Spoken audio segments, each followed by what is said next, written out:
verrons où nous arriverons. Ces avis me paraissent bons.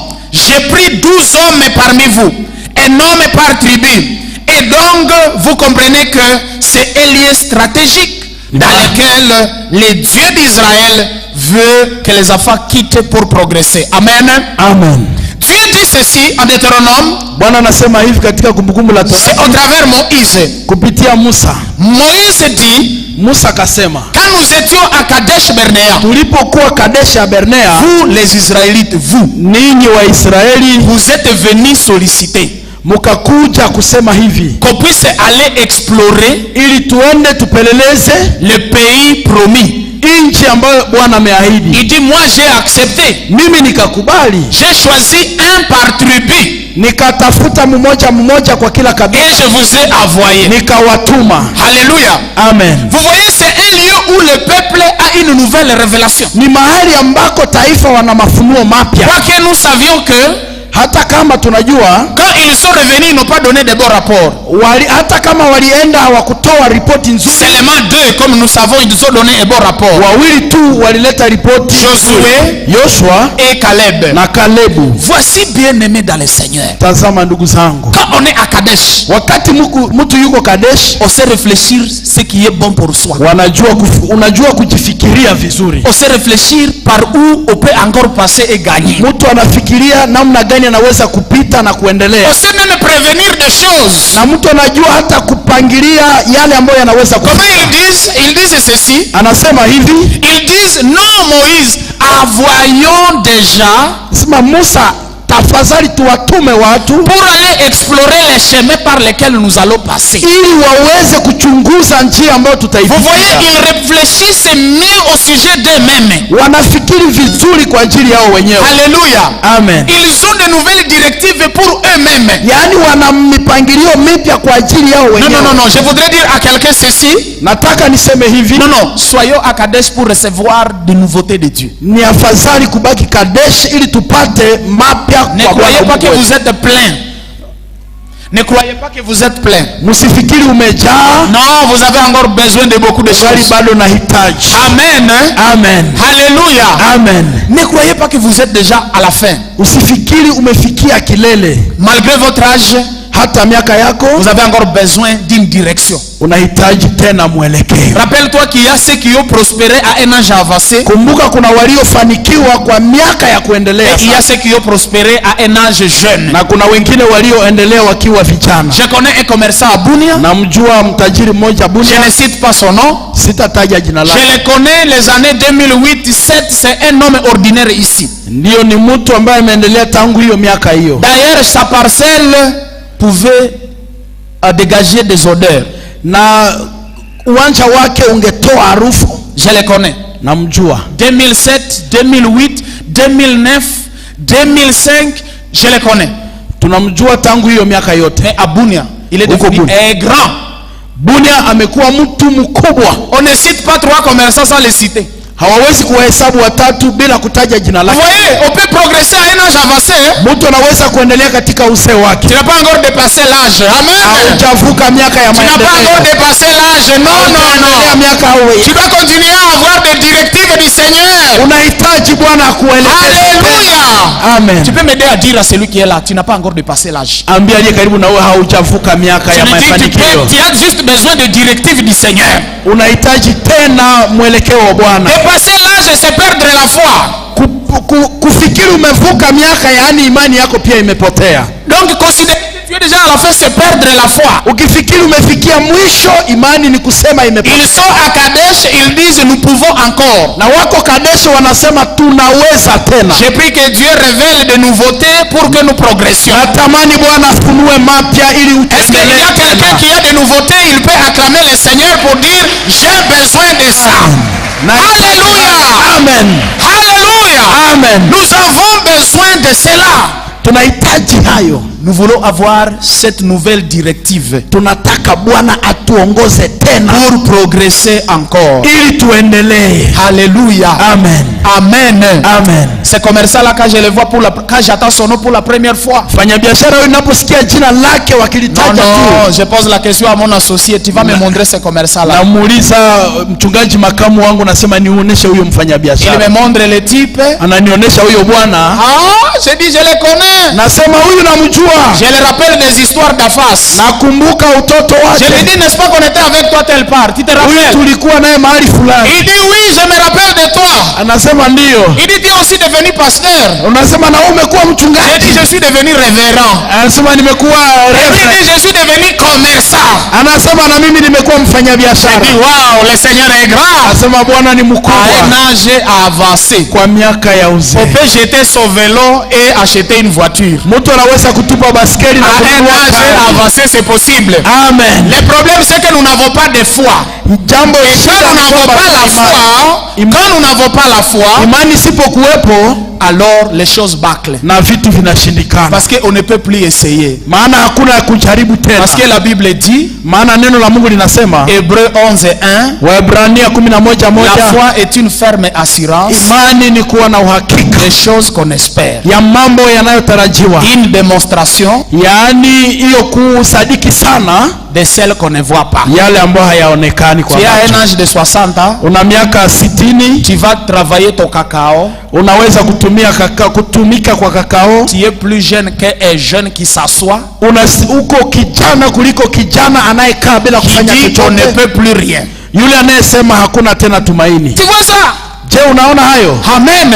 Amen. Continuez toujours à faire des actions de foi. Amen. Endelea kufanya matendo ya imani. Nous allons mourir sur le chemin de la foi. Sisi tutabaki pale kwa njia ya imani. Dieu nous trouvera là-bas. Bwana atatukuta kwa njia ya imani. Il nous trouvera là en train de faire des projets. Atatukuta tukifanya mipango. Il nous trouvera là en train de progresser. Atatuona tukiendelea. Ne sois pas comme ces gens-là.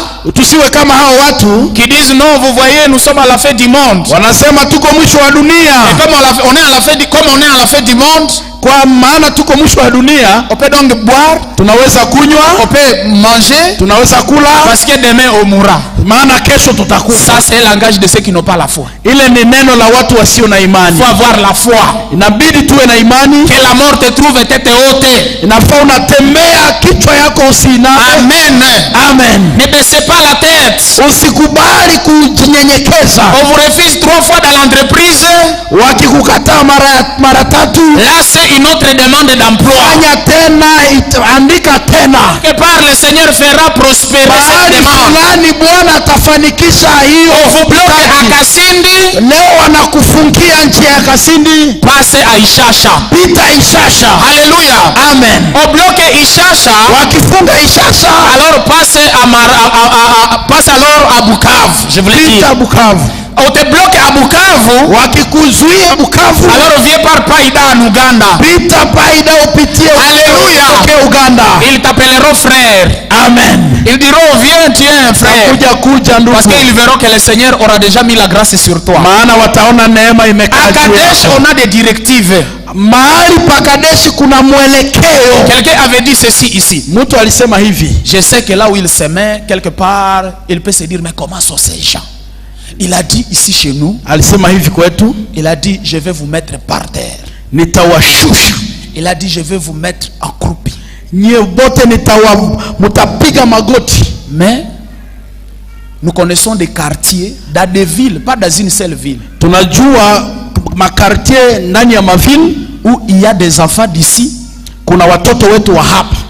Quand ils ferment leurs portes, wanapofunga milango zao, alors toute la ville c'est comme si elle est morte. Na mji mzima ni kama ni ville morte, hakuna kazi. Cette personne là où il est, ule mtu mahali alipo, il dit je vais vous mettre accroupi. Anasema nitawashusha. Il dit je vais vous asseoir.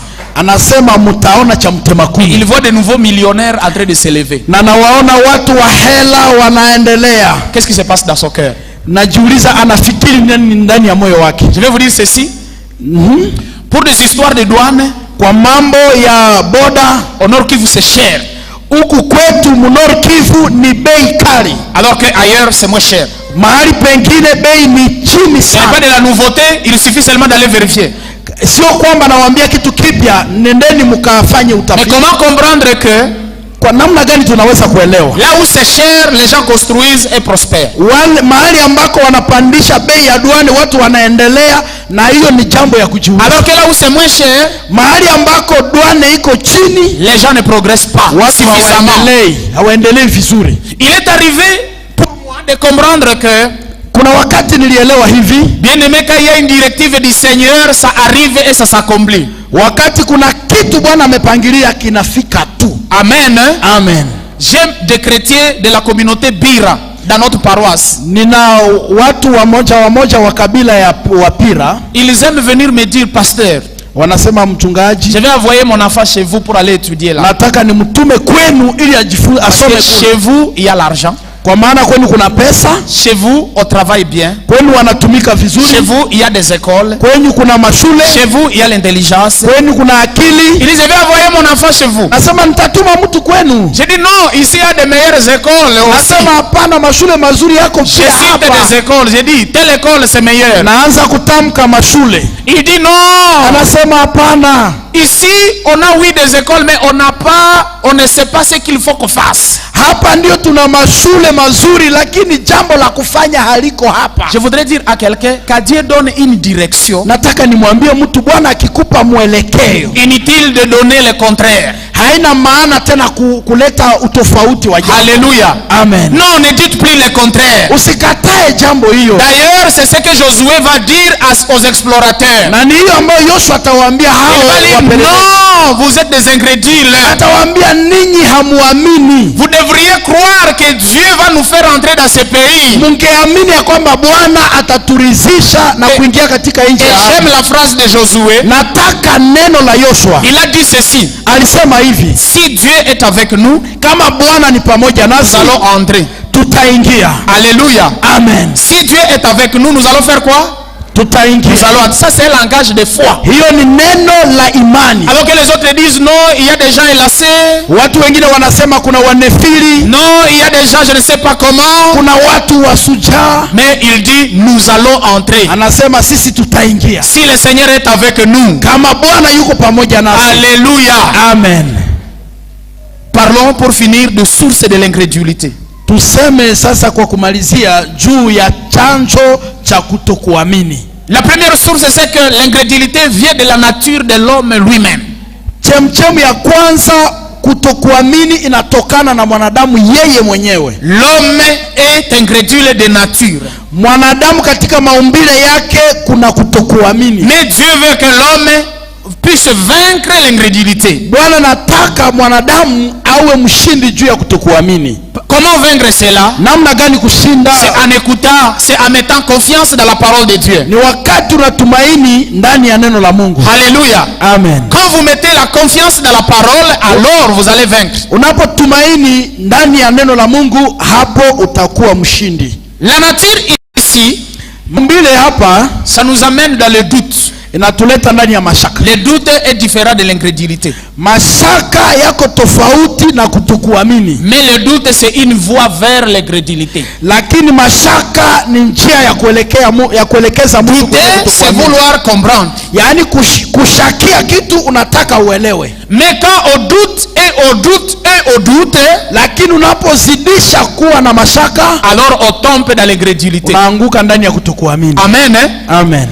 On peut douter. Unaweza kuwa na mashaka. On peut dire ah Seigneur, ça sera possible. Unaweza kujiuliza itawezekana. Par exemple, ça c'est Moïse. Mission, est-ce qu'elle sera possible? Kwa mfano kwa Musa anasema, je, nitaweza hii mission? Je ne sais pas parler. Sijui kusema. Il se rappelle de tout ce qu'il a fait en Égypte. Anakumbuka yote aliyofanya Misri. Mais Dieu lui dit non, non, non, non, va. Bwana akamwambia hapana, nenda. Alléluia. Amen. Donc la plupart de nous doutons. Mara na mara tunakuwa na mashaka. Mais nous ne devons pas tomber dans l'incrédulité. Lakini mashaka yasitulete katika kutokuamini. Jésus a dit ceci. Yesu akasema hivi. Il a dit à Thomas. Akamwambia Thomas. Heureux ceux qui croient sans faire quoi? Heri wale wanaoamini bila kuona. On doit croire savoir. Inatubidi tu. Parce que Jésus sait que quand quand nous tombons dans les doutes, Anajua tukiingia katika mashaka, nous risquons de nous pencher dans l'incrédulité. ina bahati mbaya ya kuelekea kwenye kutokuamini. Et donc, notre doute doit être canalisé. Ndio maana kama tuna mashaka, mwelekeo tuna uhitaji. Ça doit être un doute de dire, Seigneur, ah bon? Si telle est ta volonté, ça va. Inabidi iwe shaka la kutafuta kujua na kusema, Bwana, kama ndio mapenzi yako haya. Oui. Amen. Hein? Amen. Ça doit être le doute là. Et pas le doute pour dire, non, non, non, je ne peux pas. Hapana, hayo mashaka ya kusema siwezi. Quand Dieu appelle des anciens dans nos églises, Bwana anapowaita wazee wa kanisa dans nos églises de la CBK, ndani ya shirika letu la CBK, je ne connais pas les autres, sijue mashirika mengine, déjà disent, je ne peux pas. wengi wanakataa. Il dit non. Nasema sitaweza. On sait dire non, tu sais, tu peux. Non. Il dit non, non, non, non, non, non, non, non, non. Kujaribu kumhimiza, anasema sitaweza. On dit pourquoi? Il dit je ne suis pas sûr de moi. Ndio wakimuuliza anasema si najishakia kabisa. Ou moi j'ai des raisons privées. Nasema nina sababu zangu za kipekee. Notre doute ne doit pas nous amener dans le refus total. Mashaka yetu yasitulete katika kukataa katakata. Amen. Hein? Amen. Nous pouvons refuser pour dire, ah, est-ce que je suis capable? Tunaweza kukataa tu kujiuliza kama tutaweza. Et nous ressaisir après pour dire si c'est ta baada volonté, hapo appelle-moi. tunafanya hatua na kukubali Bwana atutumie kwa maana ametuita. Alléluia. Amen. J'ai pris seulement ça comme un exemple. Hein. Nimekishika hiyo tu kama mfano. Deuxième source du doute, Chemchemu ya pili ya mashaka, sont les événements sombres et contraires à notre attente. ni mambo yanayoogopesha ya giza tofauti na tarajio letu. Vous voyez, il y a des événements qui sont contraires à ce que nous avons attendu. Kuna mambo tusiyoyatarajia kabisa. Tu as prié, Umeomba, tu as fait ça, umefanya hiki, tu as donné la dîme, umetoa cha kumi, tu as donné ceci et cela, umefanya chochote, et le résultat vient contraire à ce que tu attendais. na matokeo yanakuwa tofauti na yale uliyoyatarajia. À la prochaine, quand on te prêche même bien, Siku nyingine wakikufundisha, tu dis, unakuwa na mashaka sababu ya ujumbe. cela ça arrive, n'est-ce pas? Ni yayo yanafika. La preuve c'est ça. Si on vous appelle, Hakikisho ni hii, ukiitwa, nous venons faire le jeûne pour ceux qui tuent à Béni. tunakuja fanya mafungo kwa ajili ya wale wanaoua. Veillez de 2 jours. Tunataka tufanye makesha ya siku 2. Qu'est-ce qui vient dans ton cœur?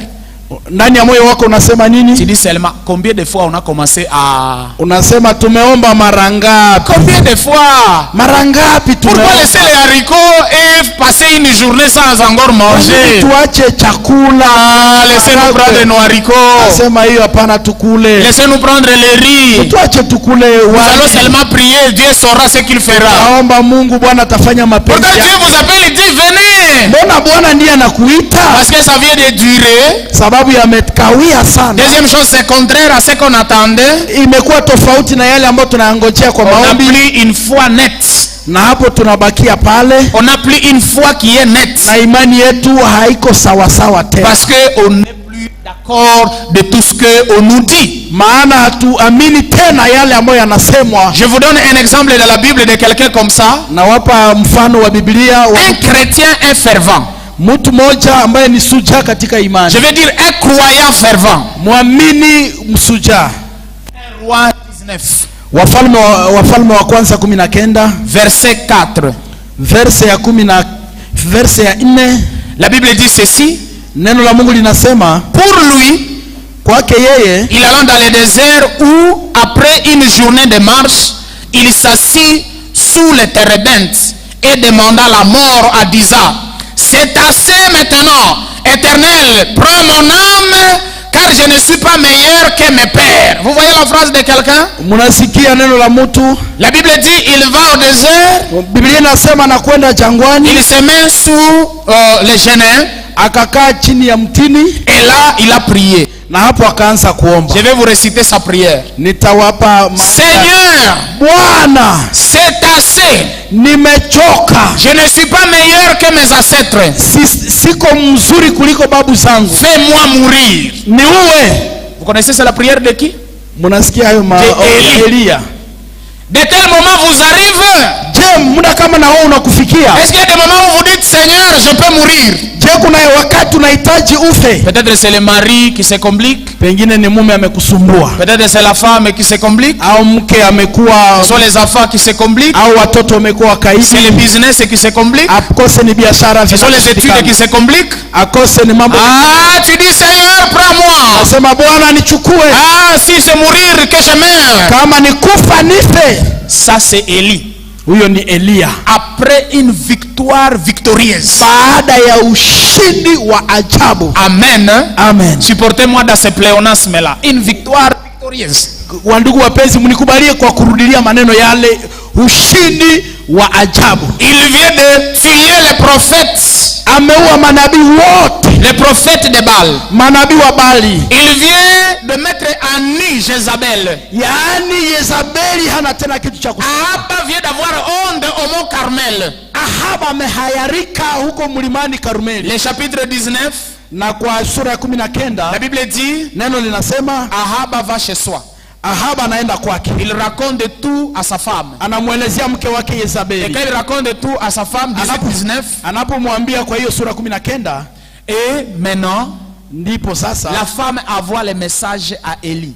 Mke anatuma ujumbe kwa Elia. Élie, demain, wewe Elia, kesho, au même moment que celui-ci, kwa muda huo tu vas aussi mourir. Na utakufa. Et la Bible dit, Élie fuit dans le désert. Na Elia anakimbia huko jangwani. Dans un grand désespoir. Katika kukata tamaa. J'ai dit au début, na nilisema hapo mwanzo, qu'il y a le moment où la foi grandit, kuna wakati imani inapanda, et il y a des moments où tu dis est-ce que Dieu est encore là? Na kuna wakati imani inadidimia. Amen. Amen. Quand Élie a tué Eli alipoua manabii wa Bali, Élie a dit il n'y a que Dieu en Israël. Aliposema kuna Mungu pekee katika Israeli.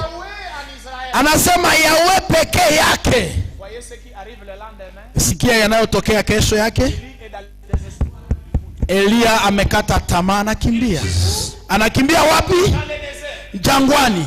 Quelle est sa prière dans le désert? Maombi yake ni gani huko jangwani? Seigneur, tue-moi. Niue. Je ne suis pas meilleur que mes ancêtres.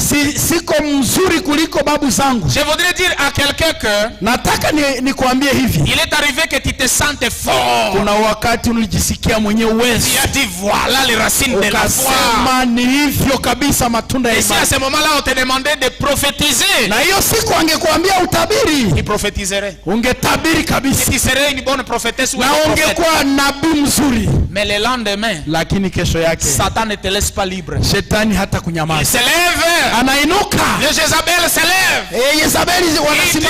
Il dit maintenant c'est là. Wanasema sasa. Demain au même moment. Kesho kwa muda huo tu vas aussi mourir. Na wewe utakufa. La Bible dit Élie fuit. Elia akakimbia kama neno la Mungu linavyosema. Je vais vous poser la question. Unaweza kujiuliza. Est-ce que Élie oublie ce que Dieu lui a rendu capable hier? Je, Mungu Elia amesahau yaliyofanywa na Mungu jana? Amen. Amen. Est-ce que Élie oublie ça? Je, amesahau? Non. Hakusahau. N'oublie pas. Mais il est dans un moment difficile. Yuko katika wakati wa matata. Où il ne veut plus attendre quoi que ce soit de Dieu. Uko ambako hataki kusikia chochote kutoka kwa Mungu. Il impose Dieu sa volonté. Yeye anataka mshurutishe Bwana anayoyataka. Dieu, tue-moi. Nasema Bwana niue. Je ne suis pas meilleur que mes ancêtres. Siko mzuri kuliko babu zangu. Il est arrivé qu'un jour que tu pries cette prière. Kuna wakati yawezekana uombe. Pour dire je ne suis rien. Unasema mimi siko. Laisse-moi partir, Seigneur. Niende tu. Et tu veux te rappeler d'une des promesses. Non, non, même ça, non. Unataka kumbuka ahadi ndogo fulani fulani. Unasema hata hizo hapana. Tu veux prendre ta radio et écouter un peu. Unataka kamata radio yako usikie. Tu tombes juste sur un prédicateur qui dit je vais prier. Unaokutana mhubiri anayesema nitaomba. Tu dis non, non, non, non, enlevez ça. Unasema hapana, achana na hiyo. Dans le désespoir total. Anakuwa katika et de tel moment on ne va même pas au culte. Na kwa muda huo kuna wakati ya mtu on ne va pas au culte, on reste à la maison. Unabaki nyumbani hauendi ibada. Qu'est-ce que c'est? Yaani uko katika maswali ya parce que des événements passés, maana mambo yaliyopita empiètent sur votre foi. Imeharibu imani yako mara moja. Alléluia. Amen. C'est pour cela que la Bible dit à Isaïe, ndio maana Isaya anasema, ne regarde regardez pas les événements passés. Usitazame yaliyopita. Mais Dieu veut faire une nouvelle chose. Lakini Bwana anataka fanye mambo il l'a mapya. fait maintenant. Na anayafanya sasa. La Bible dit, Neno linasema, voici il va tracher les chemins. Tazama atatia njia. Alléluia. Amen. Alléluia. Amen. Les événements passés amènent Élie dans les traumas, dans les désespoirs. Mambo yaliyopita yanamvunja moyo, yamemuleta ndani ya trauma, hasiwe kuendelea. J'aime la parole de Dieu. Napenda neno la Mungu. Parce que la Bible dit ceci. Neno la Mungu linasema, quand Dieu a fini à prier cela, quand Élie a fini à prier cela, wakati Elia alipomaliza maombi haya, Elia s'est reposé. Elia akapumzika. Je voudrais qu'après ta prière compliquée là, je voudrais qu'après votre prière nataka maombi yako hayo waya je prie que tu te reposes. Nataka upumzike. Tu attends ce que Dieu veut faire. Usubiri kama Bwana atafanya nini. Je vais te dire ce que Dieu, la réponse de Dieu pour Élie. Nataka nikuambie jibu la Elia. Il a dit tue-moi. Alisema uniue. Il a dit je ne suis pas meilleur que mes ancêtres. Akasema siko mzuri kuliko babu zangu. Il se repose pour dormir un peu. Na napumzika na nalala na sinzia. La Bible dit, neno la Mungu linasema, Dieu envoie Bwana akamtuma un ange auprès d'Élie. Malaika karibu na Elia. L'ange le réveille. Malaika kamuamsha. Et l'ange lui dit, lève-toi et mange. Akamwambia amka na ule. Tu as cherché la mort, mais Dieu te donne la vie. Ulitaka kufa na Bwana. Alléluia. Amen. Tu as dit que je meurs. Ulisema unahitaji kufa. Dieu te dit comme tu as accepté le repos. Na Bwana kanasema kwani umeikubali kupumzika? Un signe d'humilité. Hiyo alama ya kujishusha. Alors moi je te relève. Alafu mimi nakuinua. Tu ne vas plus mourir. Hautakufa. Mais lève-toi. Lakini simama. Mange. Kula. Parce que le chemin est encore long devant. Kwa maana safari ingali ndefu mbele. Alléluia. Amen. Dieu n'est pas notre disciple, je l'ai toujours dit. Bwana Mungu si mwanafunzi wetu. Quand toi tu es dans le désespoir, Dieu n'est pas dans le désespoir. Wewe unapohangaika na kufadhaika, Bwana hafadhaiki. Quand toi tu es dans l'incrédulité, Dieu n'est pas là. Wewe usipoamini usifikiri Bwana yuko pale. Il envoie son ange, anatuma malaika pour dire lève-toi papa. Kukuambia simama baba. Mange. Kula. Le chemin est encore long devant toi. Maana safari inaendelea. Tu vois cette voix là? Unasikia hiyo sauti? Qu'est-ce que tu dirais toi? Ungesema nini kama ni wewe? Non, j'ai refusé. Ungesema nimekataa. Je voudrais toujours mourir. Nasema mimi nahitaji nife tu. Il me dit l'ange revient pour la deuxième fois. Na malaika nakuja na muamsha mara. Non, non, lève-toi et fais quoi? Anasema kula. Parce que le chemin est encore. Maana safari inaendelea. Le chemin est encore long devant toi. Njia ni ndefu kwako. Alléluia. Amen. Cette incrédulité là, quand il tombe, wakati uko ndani ya kutokuamini, humilie-toi pour écouter Dieu. Wewe nyenyekea mara moja umsikilize Bwana. Ça c'est le signe de foi. Hiyo ni alama ya kuwa na imani. Alléluia. Amen. Ne te campez pas sur ta position. Usibaki tu kwa msimamo. Non, je ne quitte pas. Usiseme mimi siondoki. Je ne mange pas. Unasema sitakula. Dieu te dit lève-toi et mange. Bwana anakuambia simama ule. Le chemin est encore long. Maana safari ni ndefu kwako. Alléluia. Amen. Tu as demandé la mort, Dieu te donne la vie. Uliomba kufa lakini Bwana yeye anakutakia. Vous vous rappelez de l'histoire du pauvre bicheron? Je, unakumbuka huyo historia ya huyo maskini ambao pauvre bicheron? Il a dit que je meurs, que je meurs, que je meurs. Nataka nife. Mort, viens. Nasema kifo kuja. Oh, le jour là la mort est venue. Na hiyo siku kifo akakuja. Hein? Tu vas appeler? Umeniita? Le pauvre bicheron a dit bas. Huyo maskini huyo pauvre bicheron akasema hapa ni mwisho kwangu sasa. Il a répété une phrase importante. Alisema hivi neno ya maana. Il a dit vaut mieux souffrir que. Akasema afadhali kuteswa kuliko kufa. Vaut mieux souffrir que. Afadhali kuteswa kuliko. Tu es en train de prier dans ton incrédulité que je meurs. Quand la mort arrive, ah non. Uko naomba ndani ya kutokuamini kusema hata kufa ni afadhali. Kifo kikija utakimbia. Élie dit je mange. Elia anasema ni nakula. Élie n'accepte pas de mourir aussi. Anakataa kufa. Alléluia. Amen. Amen, amen. Amen. Que des situations ne nous amènent pas dans les comportements de l'incrédulité. Hali hizi mbovu zisitulete ndani ya kutokumwamini. J'ai vu des gens qui disent je ne peux plus aller à l'Ituri. Niliwaona watu ambao wanasema mimi sitaendaka tena Ituri. Je ne peux plus aller travailler je ne sais pas où. Nimekataa kutumika kwa sehemu fulani. Et quand tu dis je ne peux plus aller où? Et tu trouves déjà continuer à y aller et progresser. Na unapokataa kwenda kule, wengine wanaendelea na wanafanikiwa. Pendant que ça sera déjà cher. Utaenda huko wakati hakuna tena kitu. Non, vous connaissez les événements de la province orientale 2003. Mnajua mambo ya huko Ituri ya 2003. Les gens ont quitté l'oriental pour dire je ne piétinerai plus jamais l'oriental. Watu walikataa na kusema sitaingiaka tena Ituri. Ils ont vendu même leurs parcelles. Na wakauza viwanja vyao. Je connais quelques-uns ici. Na wajua wamoja. Aujourd'hui quelqu'un arrive, il demande là où la parcelle était à $50. Leo tunafika mahali kulikuwa plot ya $50. Il pose la question, ça coûte combien aujourd'hui? On dit 40 000. Wanamwambia ni $40,000 parcelle. Pas possible, pas possible. Anasema haiwezekani. Ici on cultivait des champs. Nasema tulikuwa nalima hapa. Ici on faisait des haricots. Hapa tulikuwa natia maharagwe. C'est devenu 40 000. Nasema ni $40,000. Et quels sont qui sont ceux qui ont pris ça? Na wanani walikamata hiyo? Des petits messieurs de motards. Na hao watu wa taksimene waliosema pour dire si c'est la mort, c'est la waliokubali kama ni kufa wafe. Et aujourd'hui, ils gagnent. Na leo wanafanikiwa sasa. Amen. Amen. Non. Ne prie pas pour rester là-bas. Usiombe juu ya kubakilia mahali. Ne dites pas non, c'est la fin, c'est la fin. Unasema imekuwa mwisho. Tafadhali. Ce n'est pas la fin aussi longtemps que tu auras encore le souffle. Sio mwisho maadamu ngali hai. Alléluia. Amen. C'est pas la fin aussi longtemps que tu respireras. Yaani haijakuwa mwisho wakati ungali na pumzi. La fin ce n'est pas entre les mains de l'homme. Mwisho sio katika mikono ya wanadamu. La fin c'est entre les mains de Dieu. Bwana ndiye anakuwa na mwisho wako. Alléluia. Amen. Qu'on soit malade ou comment, dites je vais guérir. Uwe mgonjwa uwe kwa hali gani, wewe kuwa tu na imani yetu. Cette ferme assurance là, tu dois la hakika inabidi uwe ndani mwako. Amen. Amen. Troisième source chemchemi ya tatu ya kutokuamini, c'est l'évangile de prospérité. Ni injili ya mafanikio. Je voulais que vous souligniez ça. Nataka muweke mkazo pale. Je n'ai pas le temps aujourd'hui de vous parler des conséquences de l'évangile de prospérité que nous aimons. Sina muda ya kuelezea juu ya injili ya mafanikio ambayo tunaipenda leo. Je vous en parle juste à quelques secondes. Na waelezea tu kwa kupita. L'évangile de prospérité c'est quoi? Injili ya mafanikio ni gani? C'est cet évangile ni hiyo injili qui nous porte au ciel ambayo inatubeba mbinguni et nous fait oublier des réalités de la terre. Na tunasahau mambo ya duniani. Amen. Amen. Oui, la Bible est remplie de promesses. Ndio Biblia inajaa na ahadi. Qu'est-ce qu'on appelle hérésie? Kitu gani wanaita mafundisho ya uongo? Hérésie c'est mettre l'accent sur un aspect et oublier les autres. Yaani kuwa mtu wa mafundisho ya uongo ni kushindilia jambo moja na unaacha mambo mengine. C'est mettre l'accent sur un aspect et on oublie les autres.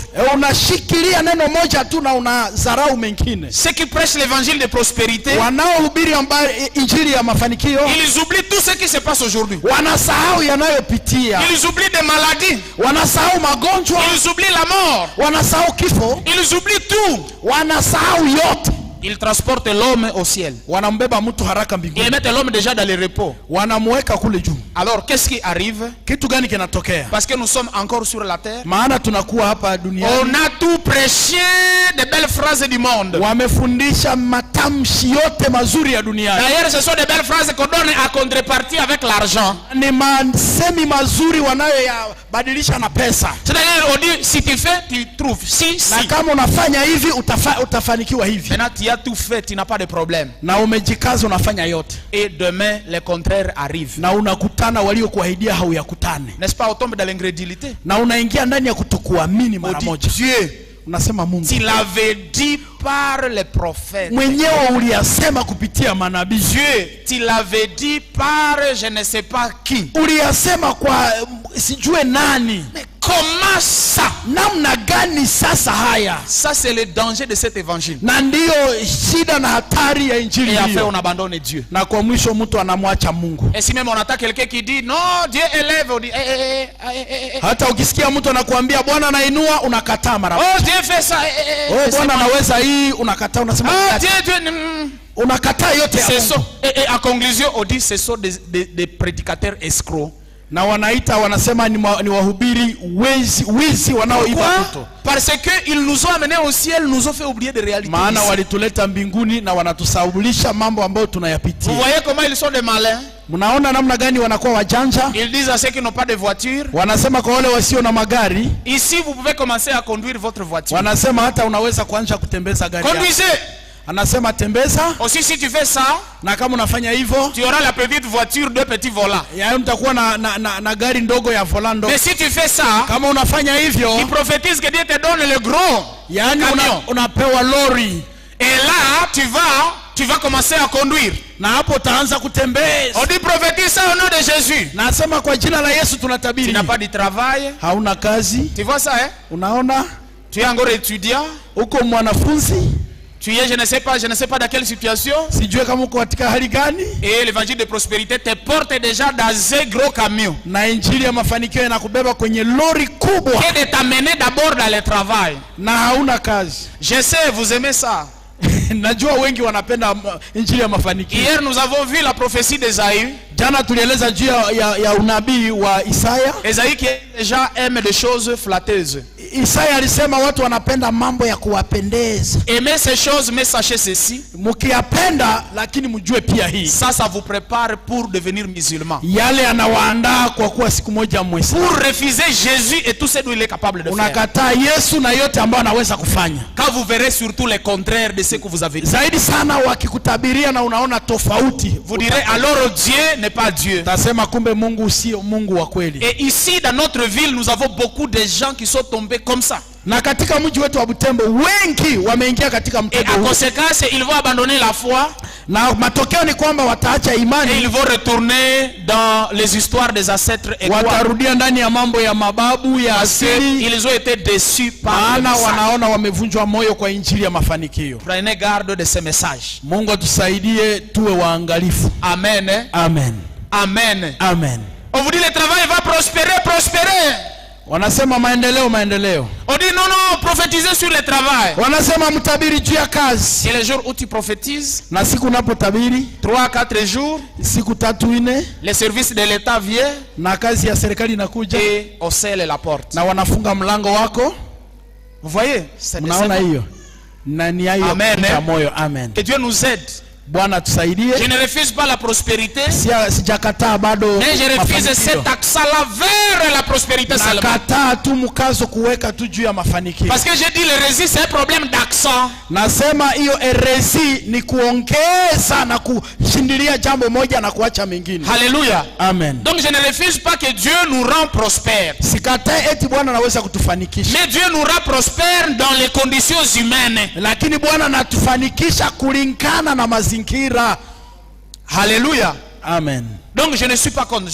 Dieu nous fait prospérer chacun. Nous sommes en train de prospérer chacun à son niveau. Mais qu'on ne me déplace pas de la terre pour le ciel déjà. Pour me faire croire qu'il n'y a plus rien qui peut encore venir. Ça c'est souvent les méfaits de cet évangile. Si tu veux en savoir plus, ukitaka jua mengi, tu peux lire Daniel Bourdané. Unaweza kusoma Danieli Bourdané. Dans son titre l'évangile de prospérité. Ndani ya kichwa kikubwa ambacho nasema injili ya mafanikio. Dernière source de l'ingrédulité. Na hiyo chemchemu ya mwisho. L'ingrédulité vient du péché. Kutokuamini inatokana na dhambi. L'ingrédulité vient aussi d'un cœur pécheur. Inatokana na moyo wa dhambi. Et ça c'est l'ingrédulité qui vous mène en enfer. Na hiyo ni kutokuamini inayokubeba moja kwa moja jehanamu. C'est-à-dire le cœur de ne pas croire. Moyo ambao hautaki kuamini. Le cœur de refuser tout ce qu'il y a de Dieu. Moyo wa kukataa yote ya kuhusu Bwana. Ça vous mène en enfer. Hiyo inakubeba jehanamu. Que Dieu vous aide. Bwana atusaidie. On peut clôturer avec Marc 9. Tunaweza kumalizia katika Marko. On peut lire ça ensemble. Quelqu'un là il peut nous projeter ces petits textes. Marc je disais Marc 9. Marko kenda. Le verset 24. Verset ya 24. Marc 9, 24. Je vais conduire la lecture. Il a trouvé. Aussitôt le père de l'enfant s'écria. Aussitôt le père de l'enfant s'écria, je crois, Seigneur. Viens au secours de mon incrédulité. Amen. Ça c'est un père qui a eu un enfant malade. Son enfant est souffrant. Mwanawake aliumwa. Son enfant souffrait énormément. Aliumwa kabisa kabisa. Et pendant que les disciples ont essayé de prier pour l'enfant, na wakati wanafunzi walijaribu kumwombea mtoto, la situation n'a pas changé. Hakukuwa mafanikio yoyote. Et le père de l'enfant vient auprès de Jésus. Na baba wa mwana akaja karibu na Yesu. Il vient dire à Jésus, si tu peux. Akamwambia kama unaweza. Et Jésus lui dit, non, non, pour moi tout est possible. Akamwambia yote yawezekana kwangu. Et le verset 24 là dit, aussitôt. Na verse ya 24 nasema mara moja. Le père de l'enfant dit. Na mwana wa mtoto akasema, Seigneur, viens au secours de mon incrédulité. Akasema, kuja unisaidie katika kutokuamini kwangu. Hallelujah. Amen. Tu peux dire cela. Unaweza kuisema. Tu peux dire, Seigneur, viens au secours de ce que je ne crois pas. Unaweza kusema, Bwana kuja unisaidie kwa yale nisiyoyaelewa na kuyaamini. Amen. Amen. Tu as des domaines où tu ne crois pas. Kunakuwa sekta ambazo hauzielewi. Il y a des choses qui se sont passées, ou il y a des choses que tu vois, il y a ce que tu as vécu aujourd'hui, hier, mais tu sais que non. Kuna vitu ulivyovipitia uliyoona jana leo na unaanza jiuliza haitawezekana. Tu peux dire seulement au Seigneur, viens au secours de mon incrédulité. Unaweza ambia tu Bwana kuja unisaidie katika kutokuamini kwangu. Amen. Amen. Ça c'est une humilité. Hiyo ni alama ya kunyenyekea. Ça c'est vouloir écouter ce que Dieu veut. Hiyo ni kutaka kusikia mapenzi ya Mungu. Ça c'est vouloir écouter tout ce que Dieu est capable de faire. Hiyo ni kutaka uone yale ambayo Bwana anafanya. Et en progressant avec ce texte, na kwa kuendelea na usomi huo, la Bible dit Jésus est parti guérir cet enfant. Yesu, neno la Mungu linasema Yesu akaenda na kumponya. Aussitôt l'enfant guéri. Na papo hapo mwana akapona. Alléluia. Amen. Est-ce que tu peux juste prier cela pour aujourd'hui? Je, unaweza kuyaomba kwa ajili ya siku. Nous sommes entre la foi et l'incrédulité. Leo tuko katikati ya mambo mawili, imani na kutokuamini. L'incrédulité c'est le contraire. Na kutokuamini ni kinyume ya kuamini. Parce que parfois mara na mara ça vient au moment inattendu. Zinakuja kwa muda usiofikiria. Tu as crié au Seigneur, c'est bien. Umeomba iko vizuri. Mais tu as besoin de cette phrase là. Lakini unahitaji tena neno lile. Tous les jours tu as besoin de la phrase là. Kila siku unahitaji neno lile. Pour dire Seigneur, viens au secours. Bwana kuja unisaidie. Viens au secours de ce que je ne comprends pas. Kuja unisaidie katika yale nisiyoelewa. Viens au secours de mon incrédulité. Kuja unisaidie sababu sielewi. Oui, je connais toutes les promesses. Najua ahadi zote Baba. Mais Seigneur, viens au secours. Lakini Bwana kuja unisaidie. De mon doute. Alléluia. Kuja unisaidie dhidi ya mashaka yangu. On peut se mettre debout, n'est-ce pas, pour la prière? Tunaweza kusimama na kuomba.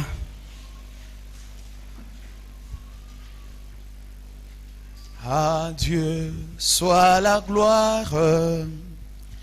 À Dieu soit la gloire. Par son grand amour. Dans mon âme noire. Alléluia, c'est levé le jour. Jésus à ma place mourit sur la croix.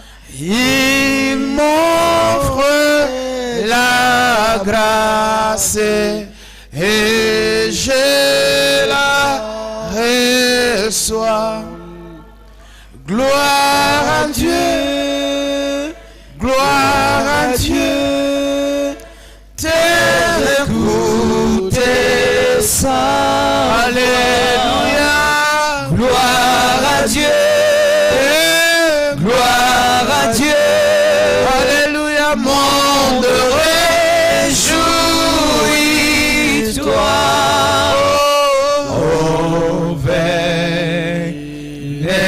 Au Père Jésus vainqueur, que toute la terre chante son nom. Tu peux juste commencer à élever ta voix pour dire Seigneur, viens au secours de ce que je ne comprends pas. Viens au secours de mon incrédulité. Oui, j'ai écouté ton message. Oui, j'ai reçu tes promesses. Mais Seigneur, je prie que tu viennes au secours de mon incrédulité. Parfois je ne crois pas comme tu veux. Parfois je doute et le doute m'amène à douter même de ce que tu fais. Parfois je suis comme Élie et je prie pour dire Seigneur, si tu veux, tue-moi. Je prie que Seigneur te donne la vie. Demande seulement, Seigneur, viens au secours de mon incrédulité. Seigneur, viens au secours de ma foi. Seigneur, viens au secours. Oh Jésus, viens au secours. Viens au secours de ce frère. Viens au secours de ce papa. Viens au secours de cette maman. Oui, les événements passés et les contraires qu'il est en train de voir dans sa vie, la plongée dans l'incrédulité, la plongée dans le ne pas croire, la plongée même dans l'être religieux. Je prie Seigneur que tu te révèles à lui. Je prie que tu fasses quelque chose pour lui. Ça c'est un message qui nous recadre encore. Nous devons quitter Kadesh. Nous devons quitter Kadesh Barnea.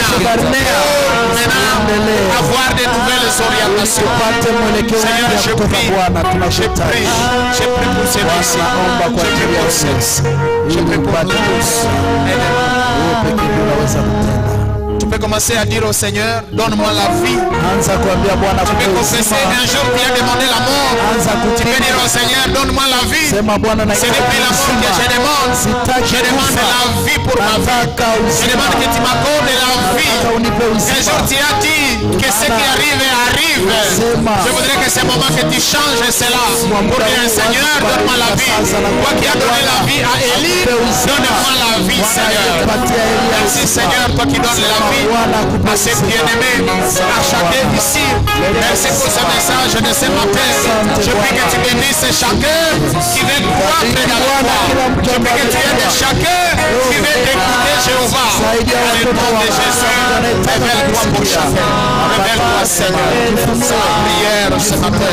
C'est ma prière ce jour. Les soirs, je vais prier pour tous ceux qui vont venir t'écouter encore. Bénis chacun. Bénis chacun. Nous voulons avoir la santé dans la foi. Nous voulons avoir une foi ferme et de nos Seigneur, je lève ton peuple devant toi. Merci pour ta parole. Merci pour la présence de chacun. Merci pour ce que tu viens de parler à chacun. Je prie que tu donnes de la place à cette parole dans le cœur de chacun de ces gens. Je te le prie au nom de Jésus-Christ. Amen. Est-ce que tu peux acclamer Dieu qui t'aimait et Dieu te bénisse? Amen. Acclamez trop fort le Seigneur des Seigneurs, car il est bon, il est merveilleux. Merci Jésus. Nous allons reprendre nos places avant d'écouter les annonces. Bien-aimés dans le Seigneur, ce message était tellement profond. Moi, j'ai été béni et j'ai retenu quelque chose. J'ai compris que un ingrat ne sera jamais grand. Un ingrat ne sera jamais gras dans sa vie. Alors nous sommes appelés d'éviter l'ingratitude dans nos vies. Et le désert là que nous sommes en train de traverser, ce désert ne nous tuera jamais. Parce que nous sommes avec Dieu. Dieu est avec nous dans ce désert. Alors nous sommes appelés d'avoir seulement la foi et de se confier à ce Dieu-là. Parce que c'est notre papa. Il nous aime tant, il nous connaît plus que nous-mêmes. Amen, amen. Nous appelons l'annonciateur pour les annonces.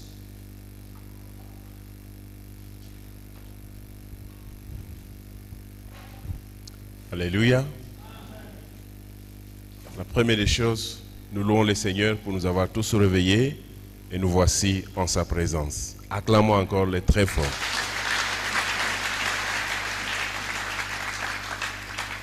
Merci pour la chorale, pour les chorales. Vous avez été si matinal que le Seigneur vous bénisse. Et nous voudrions encore qu'il en soit ainsi demain. Merci aussi pour notre chargé d'instruments. nous voulons que, encore demain, ça soit mieux qu'aujourd'hui, qu'il n'y ait pas assez de bruit. Nous puissions nous rassurer que toute personne peut bien écouter sans déranger les tympans.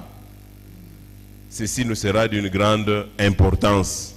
C'est-à-dire, chers amis, parler encore avec notre coordination et voir les moyens disponibles s'il y a encore quelque chose d'important qu'on doit réellement avoir pour que les sons soient filtrés et soient améliorés.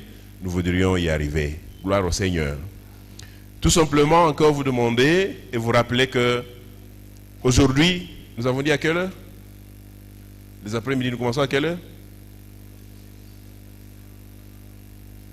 Alors, quelqu'un 14 heures, quel autre 15 heures. Alors, nous n'avons pas tous suivi. À 14h30, la mise en place doit être terminée. Et à 15 heures, l'officiant sera debout et il commence. La prière et les chorales vont y aller. Nous louons le Seigneur que vous tous, ou alors nous tous, nous nous sommes disciplinés pour la semaine et que nos affaires doivent être stoppées à 14 heures. Vraiment, arrangez-vous pour qu'à 14h30, 15h, vous soyez sur place pour qu'à 15h, nous puissions commencer ensemble. C'est le moment du Seigneur. On n'en a pas toujours, c'est le moment du Seigneur. Bien sûr, nos jeunes gens qui sont en train de nous aider au chantier, la température continue à nous rassurer progressivement. Nous allons voir jusqu'à mercredi comment ça sera, mais on n'a pas baissé les bras. Nous avons toujours foi, nous ne sommes pas des incrédules, hein, n'est-ce pas? Nous ne sommes pas des incrédules, nous sommes les hommes et les femmes de foi. Et c'est ce qui fait que nous soyons ici maintenant. Donc il y a encore d'autres dispositions à continuer à faire au chantier et les amis qui sont chargés de grâce, n'oubliez pas. Aussi, nous vous rassurons, notre intervenant, orateur qui vient de Goma, Rémi, ils sont déjà à l'aéroport. Et nous attendons le coup de sifflet qu'ils commencent le voyage. Mais déjà, après culte, après la prière finale, nous allons déjà nous apprêter pour aller à Rwanda. Donc on n'aura pas beaucoup de temps ici. Parce que sûrement l'avion, au plus tard à 9h30, il doit déjà être là à Rwanda. Donc, je vois les mamans qui réellement se sont préparées en conséquence. Gloire au Seigneur, coup de chapeau. Et aucune de vous n'est obligée, n'est demandée de se soustraire. Allons tous avec les véhicules qui sont disponibles. Tous ces véhicules ici appartiennent à qui? Voilà. Bien, alors nous allons tous nous aligner et nous partons. Je crois que c'est cela que nous pouvons nous dire alors pour le moment. Mais prenons courage. Comme le premier jour a commencé, nous sommes le deuxième jour. Sûrement qu'il y aura un troisième jour. Jusqu'à le dimanche le 19, nous allons clôturer les après-midi. Amen. Gloire au Seigneur. Merci beaucoup. Nous sommes pratiquement à la fin de ce programme matinal. J'aimerais rappeler quelqu'un que l'air peut avancer, mais le miracle est toujours possible. Donc, ne comptez pas à ton âge, mais il faut compter à l'Éternel. Le Seigneur est capable de tout faire dans la vie de tout et chacun de nous. Merci. Nous donnons la place à l'orateur ou à papa de prier. Merci.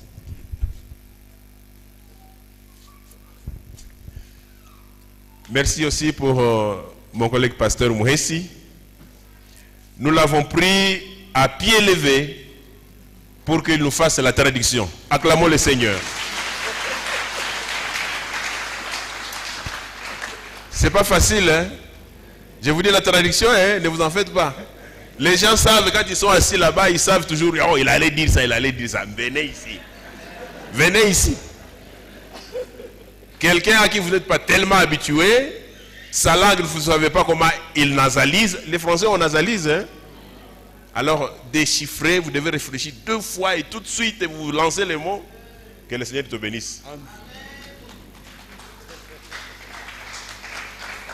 Je suis aussi content parce que nos orateurs aussi sont bien, ils m'ont dit qu'ils sont bien dormis. Donc, alors à vous tous vraiment, Maoua. Vous êtes bien arrangés. Merci pour Maman Mika et toute son équipe. Merci pour Papa Kenda Kenda, son équipe aussi, et toutes les commissions qui travaillent comme un seul homme sous la direction de notre consistoire et notre pasteur évangéliste de la paroisse. Nous tous, nous sommes reconnaissants à Dieu et nous continuons à lui dire merci. Mettons-nous debout et nous allons... Donc demain, plus nous commençons tôt, plus aussi nous terminons tôt, s'il vous plaît. Éternel notre Dieu, merci parce que tu viens encore de nous avertir qu'il nous faut la foi et non l'incrédulité. Parce que l'incrédulité est le contraire d'avoir la foi. Dieu, merci pour le messager. Merci pour notre traducteur. Merci pour nos chorales. Merci pour ce temps, ce bon temps que tu nous as accordé. Nous te l'avons demandé, Seigneur, et nous voici devant toi, tu nous l'accordes. Et toute la semaine, nous voudrions qu'il n'y ait pas d'intempéries qui puissent obstruer ou notre vision, ou notre volonté de venir ici très tôt matin à 6h30 qu'on ait commencé. Merci pour ceux-là qui président chaque jour, le matin comme les après-midi. Merci à nous tous, Seigneur, et tout ce que nous te demandons, ne fais pas, Seigneur, que le programme puisse déjouer, nos propres programmes puissent faire que nous puissions ne manquer à ce que nous sommes dit pendant cette semaine de convention biblique. Lorsque nous entrons dans nos affaires privées maintenant, donne-nous tout ce dont nous avons besoin pour aujourd'hui et même plus, pour qu'à 14h30, tout le monde dise ce que j'ai eu, ce que j'ai pu faire est assez, maintenant je veux t'adorer. La gloire te reviendra, Seigneur. Merci pour tous ceux-là qui sont mobilisés, qui envoient les véhicules, qui viennent même par le véhicule ou à pied ou à moto. Sécurise-nous et donne-nous tout ce dont nous avons besoin pour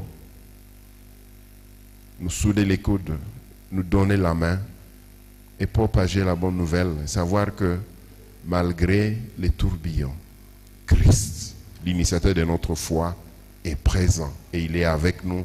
Et nous devons faillir à rien devant lui parce que lui, il est éternel. Bénis les offrandes que tes enfants ont données, bénis leurs occupations journalières et fais réussir leurs projets. Et nous bénissons aussi, nous te bénissons, Seigneur, pour le voyage du couple remis vers nous, à cause de la présence de ceux-là qui te vénèrent jour et nuit dans cet avion. Fais-les arriver ici en paix. Et quand ils voudront retourner, Seigneur, arrange encore la même occasion pour qu'ils rentrent en paix. Bénis leurs familles respectives et bénis-nous tous aujourd'hui. Au nom puissant de Jésus, nous avons ainsi prié. Amen. Bonne journée à tous.